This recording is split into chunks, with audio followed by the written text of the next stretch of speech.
Accounting interface in Uniresman is among the strongest of any system on the planet. I can give a simple example of one of the ways our system differentiates from others. When we set up our GL accounts, here's an example, the folio clearing account. This is the net amount that's owed to you or from you for all the open reservations in your system. So there's a single control account that has the net amount. This is typically in the accounts receivable section if it's an accounts receivable, and in the unearned income if you're holding deposits. When we go to set the GL account up, this is the GL account in your accounting system, okay?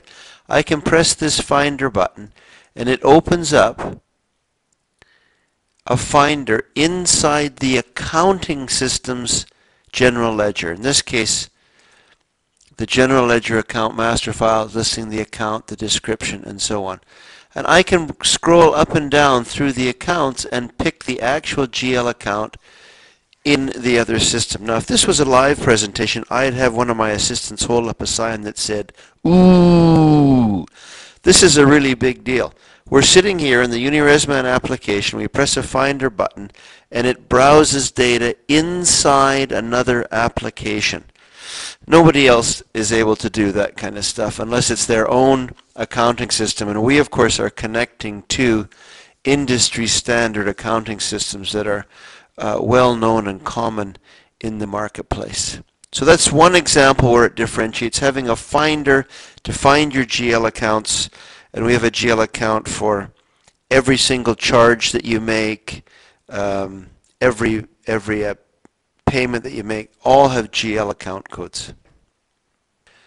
For the accounts receivable and accounts payable interfaces, we're able to connect agents, let's say tour companies like Amex, up to a supplier inside the accounting company.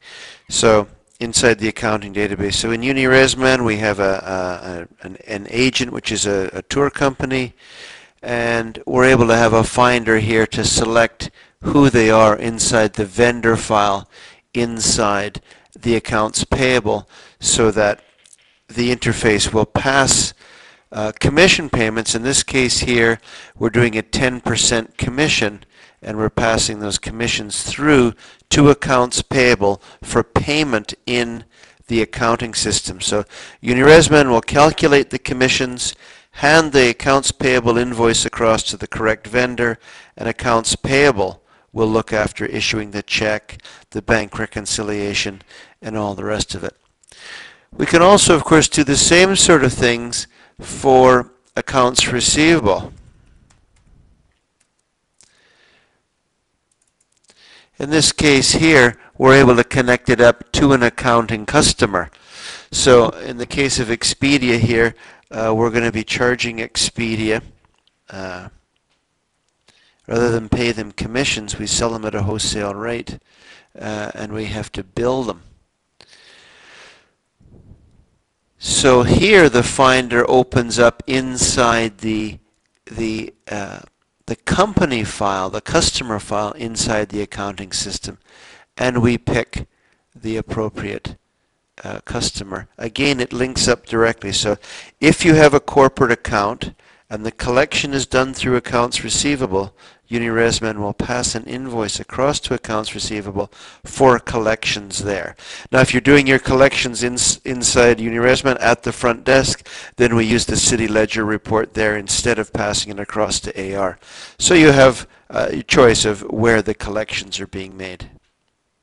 The general ledger interface is quite different than most interfaces. We actually post a batch or a journal entry directly into the accounting system.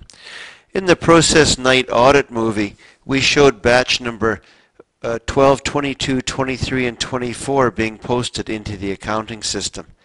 You can review that movie to see it. If we hop across to the accounting system to take a look, in this case, I'm connected to ACPAC, a well-known accounting system. If I look at the batch listing in the general ledger, we'll see those batches are in here, batch number 1223, batch 12, 22, 23, and 24, and they're marked ready to post. So all that I have to do, the only step that's left for me to do when I have the accounting interface to ACPAC turned on is post the batches. This works for a batch-oriented system. If you have a system that doesn't have batches, then a general ledger, a journal entry is produced instead of a batch, and it's directly posted, and there is no extra step involved. Very powerful, operationally very, very strong, no exports and imports, no rekeying. The data appears right inside the database. Now, don't worry, we have a full set of audits to help you, a folio audit to show what's moving across, a full set of audit reports. We have a document that describes the T accounts and how the transactions flow. So you won't lose control of things, but you can watch how the transactions flow from your front office to your back office seamlessly and error-free. It's a great time saver. It frees up your accounting staff to do accounting instead of bookkeeping.